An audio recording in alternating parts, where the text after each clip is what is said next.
Hey up everybody, my name's Joshua Morrison, director of Johnny Moz's Lessons in Confidence. Today I want to talk about this sort of period of the year, sort of late March / early April, right? When the cold starts to dissipate and I can stop wearing jackets all the time, right?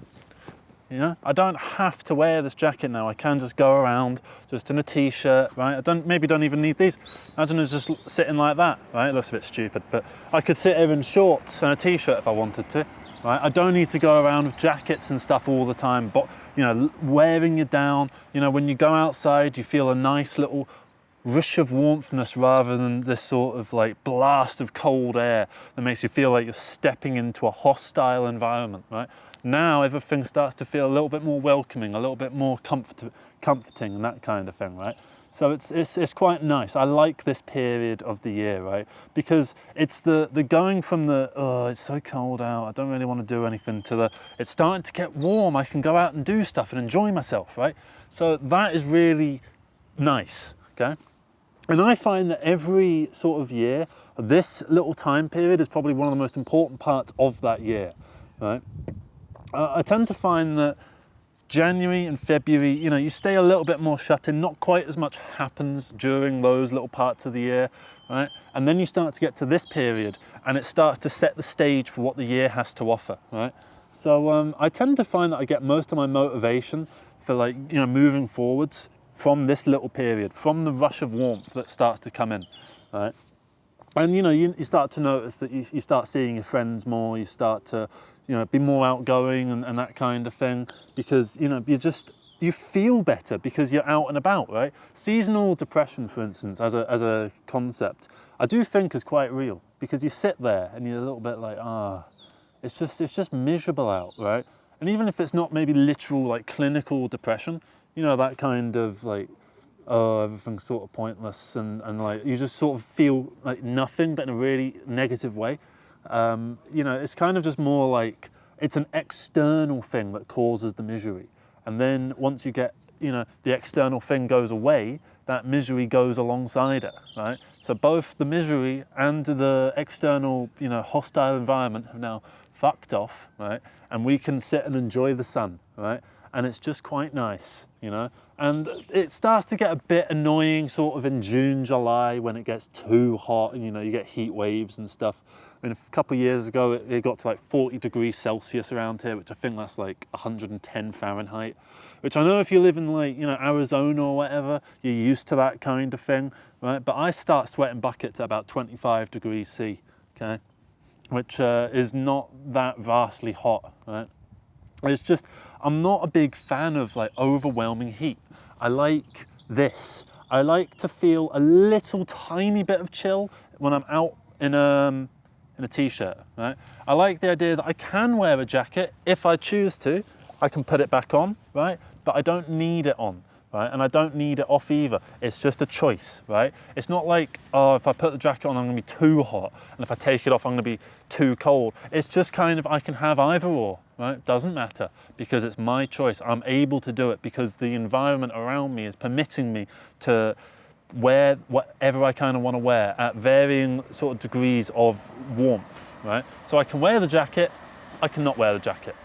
Up to me, right? Because the weather permits it. And that's a nice thing about this sort of time of year, right? Where you've got the most freedom of choice in that regard. And also, I think what makes this time of year good is because now you're a little bit into the year, right?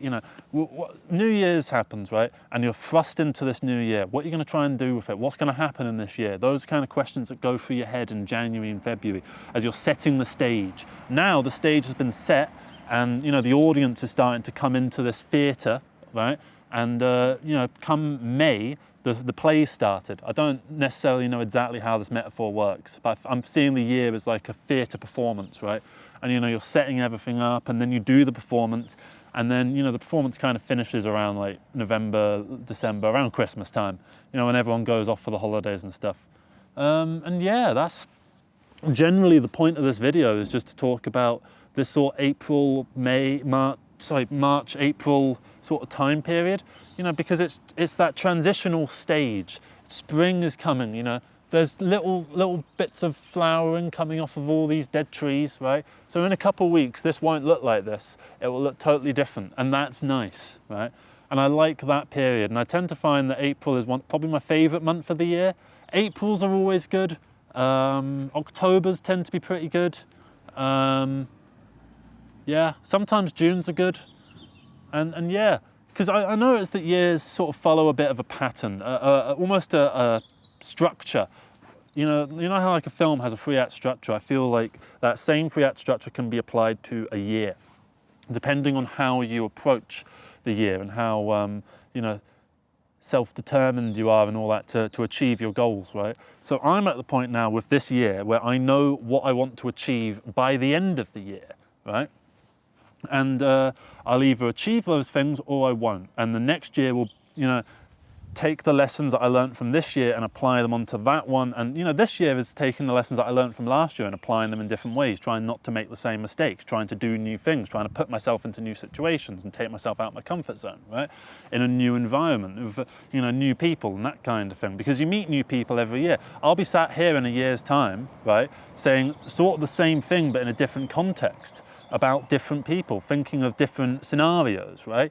But it's the same principle, it's the same point in the year, it's the same general structure of setting the stage, seeing what you can do with this year, with the resources you have, what's your plan, how you're going to do it, how you're going to achieve your plan, and then going off and doing it. And then you get to the end of the year, and then, I'm not saying it literally has to work exactly within that, and then everything has to be wrapped up by December so that you can restart again in January. I'm not saying it like completely strictly like that. I'm just saying it's a useful guide, at least for me. And that's what I wanted to make this video on. Now I've made that video, so thank you so much for watching. Let me know your thoughts on, first off, what's your favorite sort of time period of the year? What's your favorite season? Winter, spring, summer, or autumn, fall if you're American? And then what's your favorite month? Do you like this sort of March, April sort of thing? Do you like August? I tend to find August to be pretty crap. Decembers are good. Yeah, I like Decembers. I don't like Januaries very much. Actually, no, I prefer Januaries to Februaries because Januaries have that sort of fresh, new car smell about them a little bit, whereas Februaries have all the downsides of Januaries without the upsides. All you have in February is looking forward to this period that we're in now, that sort of mid to late March period, right? And yeah, so thank you very much for watching this, everybody. Take care and bye-bye. Ooh.